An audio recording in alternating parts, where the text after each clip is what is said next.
Ladies and gentlemen, good evening and welcome back to our channel once again. And it is my hope and prayer that this video is going to find you guys in good health. Personally, I am fine, as you can see. Kisumu is fantastic, and maybe you could also let me know where you're watching the video from. The county or the country, in case you are out of the republic. Ladies and gentlemen, William Samoei Arap Ruto, the President of the Republic of Kenya, today chaired the first cabinet meeting after the Gen Z's staged successful anti-finance bill in the Republic of Kenya. As a matter of fact, they forced William Ruto to withdraw that bill, and they even occupied parliament. In this video, I want us to do a critical analysis about that cabinet meeting because something was clearly visible. The tension during the meeting, you can clearly tell from the body language and the mood. Watch the faces you are seeing on your screen there. Can you tell me what your thoughts are about those faces? They are not happy. Clearly, there's tension. These guys are in shock. In fact, I have been watching this clip here and I'm like, at some point, the guy is like, "Wait, mbona tusitoke hapa?" So there was clearly visible tension amongst the members of the cabinet. So the question is, why do you think tension was high during that particular meeting? As a matter of fact, William Ruto convened this meeting for some 3 or 4 main reasons. Number one, they wanted to review the security situation in the Republic of Kenya. The truth of the matter is that after those protests, which were very successful, they were peaceful. Of course, there's the element of infiltration. And of course, you know, currently the country security system is facing a lot of backlash following the number of casualties.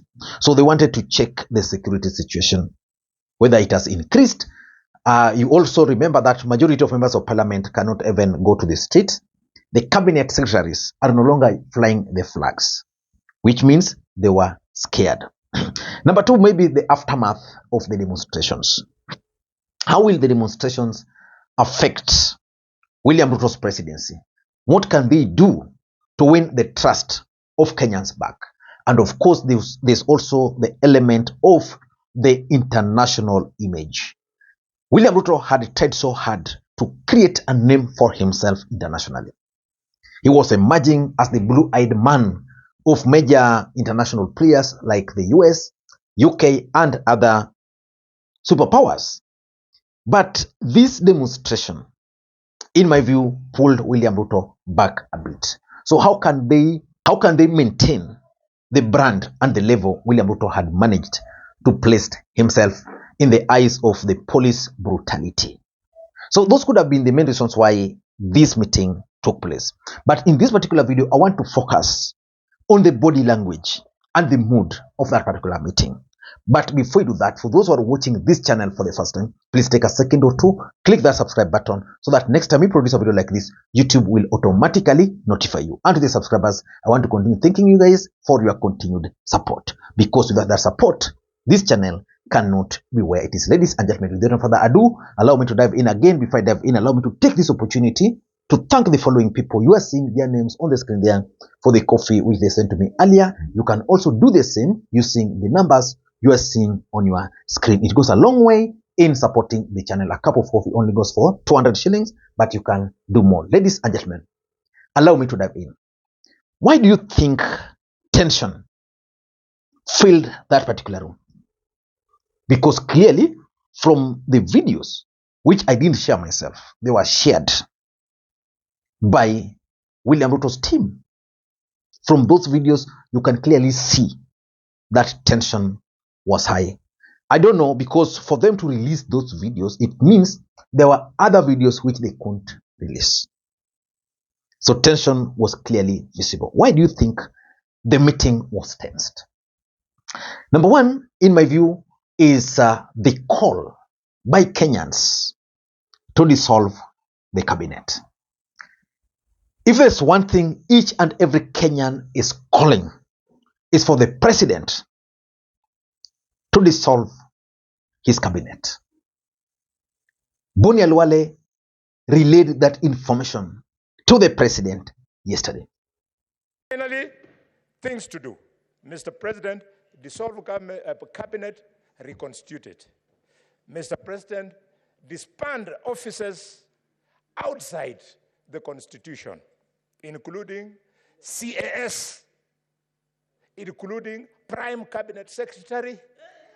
It is not in the Constitution of Kenya. Mr. Speaker, including officers of First Ladies, including, Mr. Speaker, advisors. If advisors are useful, then what David Lee is doing is not advice, is misadvice. We are talking of a cabinet which is presiding over, for example, typing error. NHIF lost 368 million because of some typing error. Nobody can account for that money.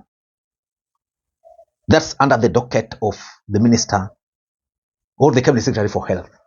Nothing has happened, and they're moving on as if nothing is happening. NTSA misplaced 1.2 billion Kenya shilling. They can't account for it. 1.2 billion. They are moving on as if nothing is happening. You can go each and every cabinet ministry or cabinet minister. His docket is facing something. And Kenyans are now highlighting some of these things. And that's why Kenyans are saying, please, we want this cabinet to be dissolved. So, assuming you are cabinet secretary, and Kenyans are calling for the entire cabinet to be dissolved, then you are facing a president. You don't know what he's going to tell you. Do you think you cannot be tensed? That is what made these guys to be tensed. They call to dissolve cabinet. Number two is the failure of Kenya Kwanza, especially the cabinet. Let me ask you, can you point to us any single success of any cabinet secretary, anything that they've performed? In this country, you find the minister, for example, for ICT, busy meeting with elders. That's a docket which should fall under the minister for gender. You find the minister for education dishing out appointment letters in funerals. This is a person who is supposed to ensure or is supposed to streamline how teachers are employed in the Republic of Kenya. You find the minister or the cabinet secretary for transport putting on a watch worth 16 million Kenya shillings and a sneaker of 400,000. When we have potholes across the country, when no road is ongoing. So the cabinet has failed. And Gen Zs exposed those failures. So which means these guys were worried that what are they going to tell Kenyans? Because they are being viewed as failures. The third reason why there was that tension is as a result of infighting in cabinet. You know, sometimes I don't know whether to blame William Ruto or whether to blame the cabinet or whether to blame the country as a whole. But the deputy president is pulling this side, saying this. The next day, a fellow cabinet minister, for example, Moses Kuria, goes on to attack the deputy president. The deputy president says this. The minister for defense goes to TV and contradicts him. We have cabinet ministers calling on their colleagues to resign. So which means we don't have a united cabinet. A cabinet, cabinet is supposed to be collective responsibility. We don't have that kind of cabinet for the first time in the history of the Republic of Kenya. Of course, even previously, they would disagree, but in the public eye, you would not see those kind of disagreements. So I want to ask you, we have 22 cabinet secretaries. There's the deputy president there, there's the president.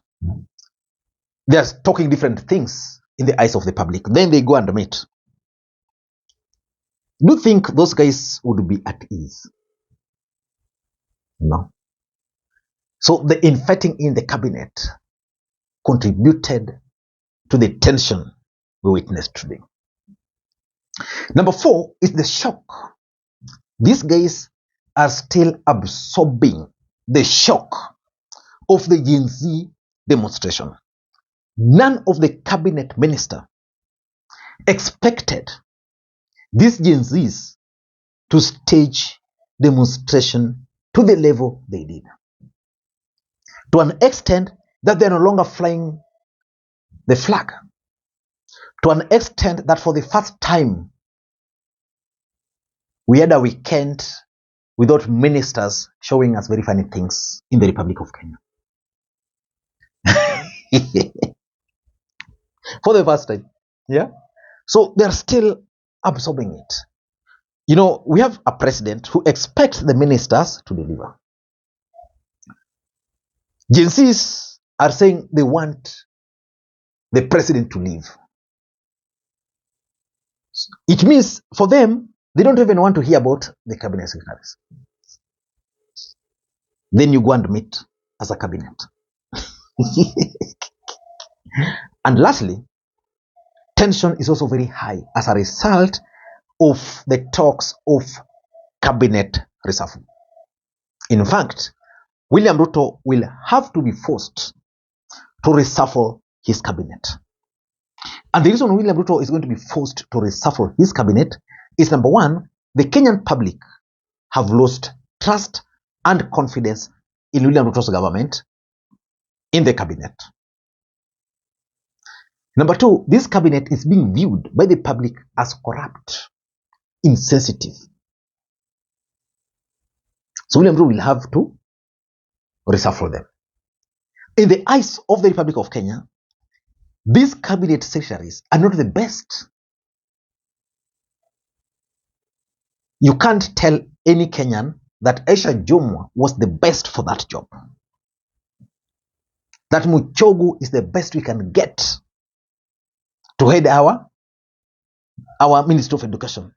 You replace the late Professor Magoha with Muchogu. So the talk of cabinet reshuffle, they don't know whether after that meeting they're going to go home.